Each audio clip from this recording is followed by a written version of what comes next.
Hi, so back here again. So we're now here finding the location of this galaxy satellite that we did online, and now we're putting the research that we got from the computer to here. So in the basic sense, you're gonna get your compass. It could be a military compass or anything, but once we open it up, all you're gonna have to do is find the azimuth and the elevation. So to find that now, you put the azimuth, which is basically from 0 to 360. Military people may know, or some travel enthusiasts, yeah. But it's basically what you see here. The azimuth is basically the location or the little digits or the little lines from northeast, southwest.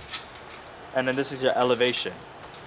So now we're gonna put the data and we're gonna find it. So the azimuth was 227.1. So it's facing southwest.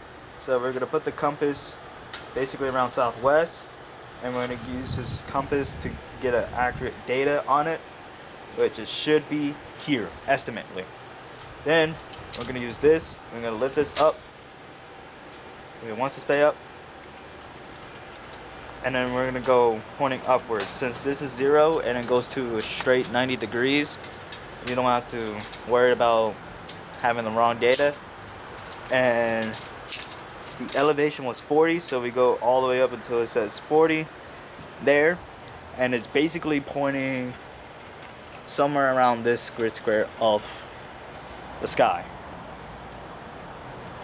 And we're basically finding the Galaxy 13 because it is a NASA channel satellite, and we're gonna try to use the satellite to show the channel on our little TV for outdoors and all that stuff.